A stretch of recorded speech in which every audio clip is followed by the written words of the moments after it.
지금 조국혁신당은 어쨌든 몸값을 높게 받으려면은 이번 지방선거에서 굉장히 선전을 해야 되는 상황이고 네. 단일화 과정이나 이런 거를 통해서 지렛대로 삼아야 되는 거예요. 서울에도 후보 낸 다음에 당 입장에서는 맞는 얘기를 했는데 네. 다만 이제 계속 얘기가 나오는 거지만은 지금 이 성비위 사건에 대해서 해결이 잘 되고 있는 것이냐. 네. 물론 시끌벅적하게 할 필요는 없어요. 근데 피해자들이 이거를 만족할 만큼의 지금 조치가 나온 것이냐에 대해서는 아직은 좀 의문이다 그 생각이 듭니다.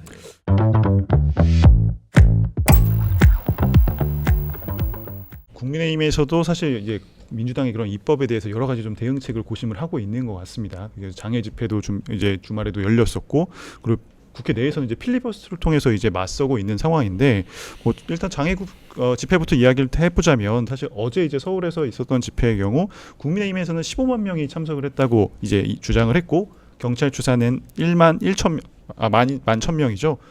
15배 정도 좀 차이가 있긴 한데, 어떻게 보면 이렇게 좀 장동혁 대표의 참여 동료에도 좀 아무래도 밖에서 봤을 때는 좀 구구 집회 아니냐, 막 이런 식의 좀 시각들도 있는 것 같습니다. 좀 내에선 좀 어떤 우려 내지는 좀 걱정들이 있으신가요? 장애 집회의 동력이 많지는 않은 것 같아요. 전 그래서 지금 당에서 고민하고 있겠지만 네. 어제 했었던 그 장애 집회가 예. 마지막이 되지 않을까 싶습니다. 뭐 민주당이 집 나갈 때는 쉬워도 들어올 때는 어렵다라고 뭐 그 장애 집회 관련해서 네. 논평을 하시던데, 뭐 들어온 것도 이렇게 어려운 일은 아닌 것 같아요. 왜냐면 추석 연휴도 있고 네. 10월이면 이제 그 국감 있잖아요. 네. 여러 가지 뭐 명분 자연스럽게. 더 하지 않으면 네. 안 하는 거죠. 전 장애 집회 할 수 있다고 생각합니다. 왜냐하면 야당이 갖고 있는 몇 개 안 되는 정치적 카드예요. 필리버스터 하루밖에 지나지 않는데 뭐하러 하냐. 그래도 해야 되는 게 있는 네. 거죠. 우리 학생이 다 뭐 이렇게 서울대 못 간다고 하더라도 학생으로서 공부해야 되는 거 아닙니까? 그러니까 필리버스터도 굉장히 제한적인 정치적 행위고 장애 집회도 제한적이지만, 그럼에도 불구하고 야당으로서 우리가 이런 노력들을 하고 있다는 것을 지지자들에게 계속 보여줘야 될 거 아닙니까? 그리고 또 그걸 통해서 일부 여론이 환기된 측면도 있죠. 필리버스터 한다고 하더라도 그 하루면 지나간다고 하더라도 그 하루 기간 동안에 여러 언론에서 그래도 다루고 할 거 아니에요. 그러니까 그거 뭐 해도 소용 없는데 왜 하냐라고 하면은 그러면은 뭐 이런 거죠. 산에 내려올 건데 뭐 하려고 올라가냐, 이렇게 얘기하는 거랑 비슷한 거 아니겠습니까? 네. 평론가님은 어제 장애 집회 어떻게 보셨습니까? 제가 지난주에 그 대구에서 했었던 장애 집회 보면서 그 얘기했잖아요. 숫자로 양심적이라고. 양심적이다. 이제 노양심이 대놓고 노양심이네. 그때는 경찰 추산 19,000명, 2만 명, 네. 그리고 7만 명이니까 한 3.5배 차이 났잖아요. 차이가 조금 있네요. 그 정도면 이제 양심이 있는데 네. 지금 11,000명하고 15만 15배, 네. 14배, 15배잖아요. 이건 노양심이지. 이건. 네. 그러니까 이게 부풀리기를 해야 될 정도로 절박한 거예요. 지금 안 온 거잖아요, 솔직히. 대구 때보다도 안 온 거고, 그게 대구 중심에 이제 그쪽에 TK의 당원들이 많으니까 거기는 상대적으로 네. 동원이 쉬었다고 하면은 서울에까지는 이제 버스 대절도 잘 안 되고 그만큼 안 모였다라는 거죠. 그러니까 동력이 없어요. 뭐 출구 전략 말씀하셨다시피 그냥 추석이 출구다. 네. 뭐 이 생각이 들고 지금 막 이거저거 다 해보는데 뭐 이게 주목을 잘 못 받아요. 그러니까 전략의 부재다 제가 보기에는. 네. 뭐 69박 70일 필리버스터 이거 별로 기사도 안 돼요. 한두 번 나왔다가 이거 다 의원들 얘기 들어온 거 피곤해 죽겠다. 민주당도 5명씩 당번 정해가지고 네. 5명이 밤에 남아 있더라고요. 그래서 이걸 왜 하냐 도대체 이거를 그냥 진짜 하고 싶으면 몇 개만 해라 좀. 네. 이런 식으로 지금 서로 불만들이 나오는 거고 이게 별로 관심도 없고 그래서 전략 부재다 제가 보기에는. 이거 조금 어떻게 할지 진짜 야당이 좀 제대로 좀 싸우더라도 좀 제대로 좀 싸웠으면 좋겠다 그 생각이 드네요. 네. 동아일보에서 단독 인터뷰를 한 부분인데, 조국 혁신당의 조국 대표, 아직 대표는 아니시죠? 그래서 위원장과 비대위원장과 인터뷰를 했는데, 여기에서 이제 지방선거에 대한 앞으로 이제 내년도 지방선거에 대한 계획을 조금 일부 이야기를 했습니다.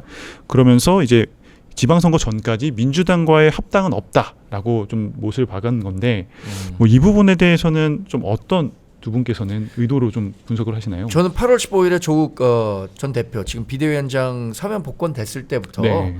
민주당과 조금 더 범위를 넓혀보면요, 2028년 총선까지 합당은 없다라고 예상했습니다.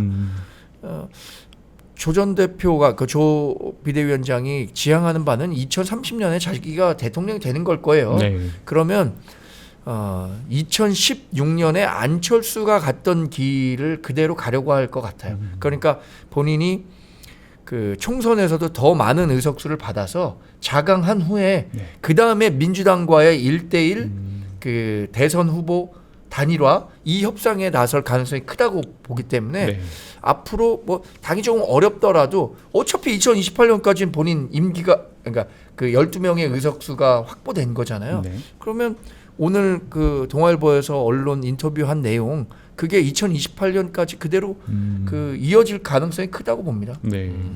평론가님 어떻게 그러니까 보십니까? 기본적으로 작은 정당은요. 그러니까 양강이 양대 정당이 아닌 작은 정당은 합당 가능성을 열어두는 순간 급격하게 무너질 가능성이 매우 높아요. 네. 당연히 빨려 들어가죠. 중력의 법칙에 의해서 우리가 인터스텔라 같은 거 봤잖아요. 네. 큰 중력이 있으면 작은 거는 그냥 우주선정 같은 거는 그냥 빨려 들어갑니다. 네. 그러면은 시간의 개념이 달라져. 그러니까 당연히 완주하겠다라고 하는데 뭐 상황은 정치 네. 상황이 맨날 급변하니까 뭐 합당의 가능성이 저는 제로라고 보지는 않고 네. 지금 조국혁신당은 어쨌든 몸값을 높게 받으려면은 이번 지방선거에서 굉장히 선전을 해야 되는 상황이고 네. 본인이 어쨌든 단일화 과정이나 이런 거를 통해서 지렛대로 삼아야 되는 거예요. 서울에도 후보 낸 다음에 단일화 과정에서 뭔가를 얻어내야죠. 네. 가만히 있는다고 해서 이게 민주당이 줄 건 아니거든요. 그러니까 뭐 이거는 원론적으로 당연히 당 입장에서는 맞는 얘기를 했는데 네. 다만 이제 계속 얘기가 나오는 거지만은 지금 이 성비위 사건에 대해서 해결이 잘 되고 있는 것이냐. 네. 물론 시끌벅적하게 할 필요는 없어요. 근데 피해자들이 이거를 만족할 만큼의 지금 조치가 나온 것이냐에 대해서는 아직은 좀 의문이다. 그 생각이 듭니다. 저 인터뷰 중에서는 이제 내년 지방선거 또는 보궐선거에서 어떤 결정을 할지도 이제 좀 답변이 있었는데 아직 뭐 예상은 했지만 이렇게 명확한 답을 주시지는 않았어요. 그러니까 내년 초에 이제 선거기획단을 짜고 뭐 전국 후보들의 뭐 전력이 파악되면 배치를 결정할 거라 내년 봄은 돼야 결정될 것 같다. 이런 우리가 답변이었는데, 제 학력고사 세대 때 저 학력고사는 아닌데 네. 학력고사 세대 때 마지막에 어디 적을까 하잖아요. 눈치 작전. 근데 지금 그 비대위원장 같은 경우에는 눈치 작전을 할 수밖에 없는 상황이에요. 네. 본인이 월등한 실력이 있으면은 저희가 340점 중에 335점 맞았다 그러면 서울대 법대 쓰겠죠. 근데 이게 애매한 거예요, 자기가 상황이.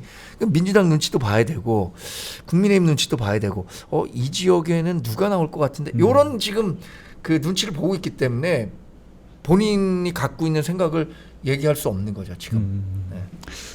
아니 뭐 맞기는 한데 상대적으로 그런 부분은 있는 것 같으니까 이게 그냥 한 명의 후보가 아니라 당을 네. 책임지고 있죠. 당 대표잖아요. 그러면 그렇죠. 본인이 예. 어디에 나가는 거가 굉장히 큰 영향을 미치거든요. 지금 만약에 내가 서울시장에 나가겠어 하는 순간 사실은 다른 당의 전략들도 다 수정이 필요한 상황이에요. 그러니까 네. 전략적 모호성을 가지는 게 맞는 것 같고 지금 근데 다른 분들은 다 출마 선언을 하고 있는데 이게 네. 어떻게 정리가 될지 참 궁금하네요. 뭐 박주민 의원도 그렇고 막 다 선언하고 있는데. 예.